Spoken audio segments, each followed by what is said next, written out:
I am Raman Raj Shergill. Welcome back to my channel.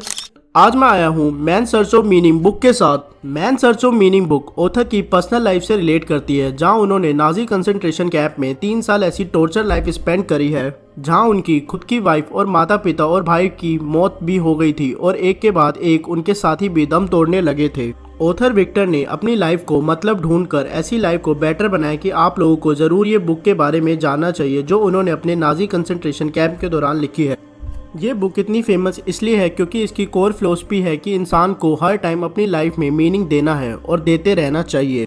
आजकल लोग कहते हैं कि I am go with the flow, but my friends, go with the flow के साथ सिर्फ डेड फिश ही ट्रैवल करती हैं। ऐसे में इंसान अपने आप को होप के नीचे दबाए चले जाता है। ऑथर विक्टर ने बताया कि क्रिसमस और न्यू ईयर के दिन ज़्यादा मौतें होती थी पहले के दौरान से, क्योंकि इस टाइम पर लोगों की उम्मीद टूटने लगती थी। क्योंकि फ्रेंड्स, जब इंसान की उम्मीदें टूटने लगती हैं तो साथ साथ उसका इम्यून सिस्टम भी खराब होता चला जाता है। इस लेसन को फेवरेट लेसन मैंने इसलिए कहा है क्योंकि सक्सेस का रिलेशन सीधा सीधा इम्यून सिस्टम के साथ होता है। जब हमारे माइंड के सिग्नल हमारी लाइफ को बदलना भी चाहते हैं तो हम कहाँ लैग कर जाते हैं। फिर भी वो आज सारी बातें हम जानेंगे my viewers, so be ready man now to search meaning. Book की इंट्रोडक्शन के बाद ये क्वेश्चन आता होगा कि आप कैसे अपनी होप को जिंदा रखें और उसमें कंटिन्यू वर्क आपको कैसे करना है। यहाँ पर विक्टर एक बहुत अच्छा प्रोसेस इंट्रोड्यूस करते हैं। विक्टर कहते हैं कि जिनकी लाइफ में कोई मीनिंग नहीं होता वो बहुत आसानी से किसी भी चीज के हैबिचुअल और आदी हो जाते हैं और वो हर टाइम एंजाइटी और गुस्से से भरे रहते हैं। इस प्रोसेस का नाम है एग्जिस्टेंशियल वैक्यूम।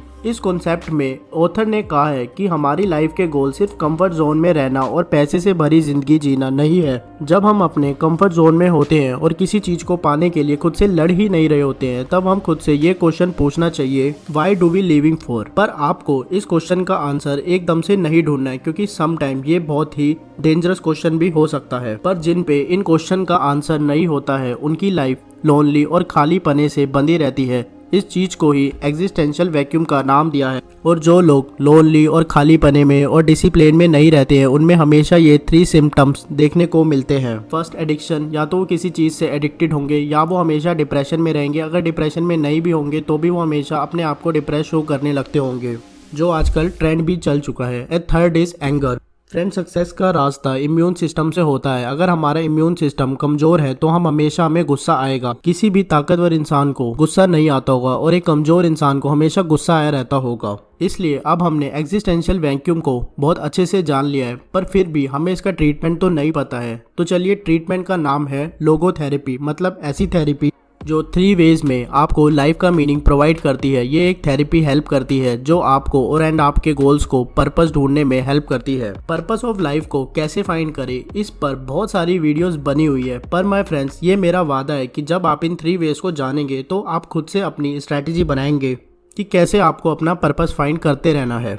मेरे पॉइंट ऑफ व्यू से ये एक ऑनगोइंग प्रोसेस होता है हमेशा। सो फर्स्ट वे है वर्क। ऑथर कहते हैं कि हर इंसान का एक यूएसपी यानी कि यूनिक सेलिंग पॉइंट ज़रूर होता है। ऑथर कहते हैं अपने पैशन को ढूंढने का तरीका है कि एमलेस रहने की बजाय आप हर चीज़ को एक्सपीरियंस करिए, और जिस चीज़ में आपका सबकॉन्शियस माइंड खुद से आपको आइडिया प्रोवाइड करता है, मतलब जो आपकी क्रिएटिविटी को खुद से बाहर लाए। कुछ लोग कहते हैं कि मुझे तो मेरा पैशन पता ही नहीं है, पर फ्रेंड्स, आपको हमेशा कुछ ना कुछ ट्राई करते रहना चाहिए। पर जहाँ आपको इंटरेस्ट आने लगे और आपको कोई भी ना बोले उस काम को करने के लिए, वहीं से आपको purpose and meaning of life मिलने लगता है। जिस टाइम आप यूजलेस फील नहीं करते और डिप्रेस से बचकर आप हर चीज़ को अपना वर्क बनाने के लिए सोचते हैं, तभी तो मेंटर्स आपसे हमेशा प्रोडक्टिव रिजल्ट्स मांगते हैं, जो आपके एक्शंस को डिफाइन करता है और आपकी पर्सनैलिटी को बहुत अच्छे से उनके सामने रख देता है। और ऐसे में आप या वो इंसान किसी डर में होता है जिसे हर जगह सिचुएशन वर्स दिखती जा रही है, या कहो कि वो दुखी है, तो ऐसा इंसान कुछ करने के टाइम पर कैलेंडर में कुछ अच्छी चीज़ें लिखेगा और उस चीज़ों के बाद वो चीज़ें ना उसे पूरी हुई दिखती जाए तो वो उस कैलेंडर को ही फाड़ देगा, जिससे होगा क्या, उसका कैलेंडर पतला होता जाएगा। और आपने देखा होगा कि ऐसे ही वो अपनी लाइफ को भी श्रिंक करते जाते हैं कि अब तो मेरी लाइफ में कुछ बचा ही नहीं है।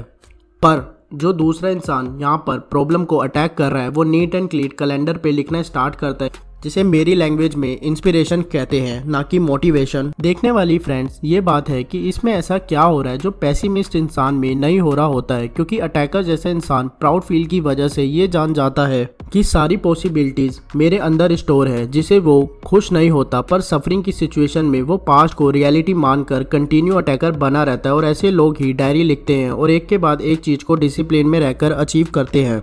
और फ्रेंड्स, वैसे भी brain is for creating ideas not for storage, इसलिए अपने ब्रेन में चीज़ों को स्टोर ना करें। कुछ भी चीज़ आपको ज़रूरी लगती है तो उसे कहीं पर लिख दे, ताकि आपका ब्रेन उसमें इंडल्ज ना रहे। सो फ्रेंड्स, बढ़ते हैं सेकंड वेज की तरफ, जिससे हम अपने पैशन एंड मीनिंग को ढूंढेंगे, दैट इज़ लव।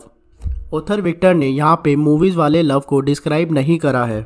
फ्रेंड्स, जहाँ हर जगह सारे रिलेशन गिव एंड टेक के हैं, वहाँ पे एक ऐसे रिलेशन को हमें अचीव करना चाहिए जहाँ लोगों का पोटेंशियल देखकर उनकी हेल्प कर पाए। विक्टर एग्जांपल देते हैं अपनी एक पेशेंट का, जो अपने डिसेबल चाइल्ड के साथ रहती थी, जिसने सुसाइड करने की कोशिश करी थी। जब विक्टर ने पूछा कि आपने ऐसा क्यों करा, तो उसने कहा कि उसकी लाइफ में कोई मीनिंग ही नहीं दिख रहा है एंड वो फेलियर से भरी पड़ी है। तभी विक्टर ने उस लेडी को एक सिचुएशन दी कि आप अब 80 साल के हो गए हो और आपकी लाइफ सक्सेस एंड खुशियों से भरी हुई है और तुम्हारे डिसेबल चाइल्ड का ख्याल भी नहीं रखना था, तो तुम्हें तुम्हारी लाइफ कैसी लगती है। उस लेडी ने कहा कि तभी तो मुझे अपनी लाइफ का एक फेलियर दिखती है और मैं सुसाइड करना चाहती हूँ। पर विक्टर ने दोबारा इमेजिन करने को कहा कि अब तुम 80 साल की हो और तुमने सारी ज़िंदगी अपने बेटे का ख्याल रखा है और उसको एक बेटर लाइफ प्रोवाइड करी है। तभी उस लेडी ने कहा कि हाँ, अगर मैं अपने बेटे को एक अच्छी लाइफ दूँ तो मुझे मेरी लाइफ में मीनिंगफुल लगती है। पर आपको रिलेशन में प्यार देने की बजाय उस चीज़ में प्यार देना है जहाँ आपके एक्शन आपसे उम्मीद लगाए बैठे हैं।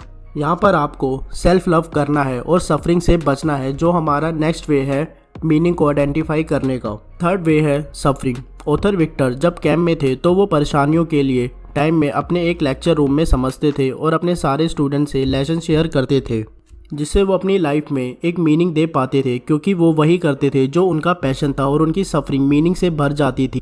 यहाँ पर आप समझिए कि लोगोथेरेपी एक रिस्पॉन्सिबल इंसान के अंदर देखी जाती है। इस वर्ल्ड में जो इंसान खुद से क्वेश्चन करने लग गया है वो रिवर्स गियर में पहुँच गया है।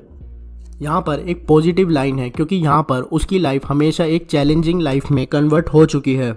ऐसे में आपको खुद से और किसी को दूसरे से नहीं पूछना चाहिए कि आपकी लाइफ का मीनिंग क्या है, क्योंकि यहीं पर तो आपको अपने मीनिंग को रिकॉग्नाइज करना है। जब ऐसे में वो अपने आप से डायरेक्ट नहीं पूछेगा तो ऐसे में वो प्रॉब्लम्स को अपने सामने रख कर अपनी लाइफ को जानने में, जिसमें सिर्फ अपनी लाइफ से रिलेटेड ही आंसर होंगे, क्योंकि जब ऐसे में वो बिना अपने आप से क्वेश्चन पूछे और अपनी लाइफ के प्रॉब्लम्स को सोल्व करता जाएगा, तभी तो उसकी लाइफ को एक मीनिंग मिलेगा। क्योंकि सफरिंग के टाइम आपको मीनिंग नहीं ढूंढना होता, बल्कि आपको उस सफरिंग से बाहर आने के लिए अपनी लाइफ को एक मीनिंगफुल बनाना पड़ता है।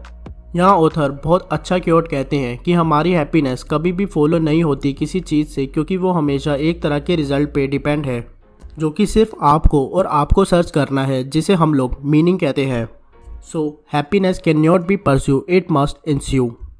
ऑथर कहते हैं कि मैं रिकमेंड करता हूँ कि स्टैच्यू ऑफ लिबर्टी की जगह स्टैच्यू ऑफ रिस्पॉन्सिबिलिटी होना चाहिए वेस्ट कोस्ट में। जब लिबर्टी से रिस्पॉन्सिबिलिटी रिप्लेस होगा तो ऑथर कहते हैं तभी तो सफरिंग में मीनिंग ऐड होता जाएगा। हर सेक्रीफाइस के लिए रेडी रहे, ये सब हाइड रखकर करना है और रियल फैक्ट्स पे काम करना है। ऑथर विक्टर क्योट करते हैं कि एक इंसान के अंदर से सब कुछ निकाला जा सकता है, पर तब भी एक चीज लास्ट तक रह जाती है, जो है इंसान का फ्रीडम, जो वो खुद चूज करेगा अपने सर्कमस्टेंसेस के हिसाब से, जो इंसान का अपना एटीट्यूड रिफ्लेक्ट करता है, जिसमें मीनिंग ऑफ लाइफ देखने को हमें मिलता है। इसलिए किसी से भी ये ना पूछे कि मेरा meaning of life and purpose क्या है, तभी इस बुक की इम्पोर्टेंस आपको पता चलेगी। होप मैं आपको man search of meaning book की अहमियत को समझा पाया हूँ। सो थैंक्स फ्रेंड्स मुझे सुनने के लिए। अगर मैं आपके पर्पस में कुछ भी हेल्प कर पाऊँ तो please comment on my section. और अगर आपकी एज 20s या आपके नॉन में कोई भी 20s में है तो उसके साथ ये वीडियो ज़रूर शेयर करें।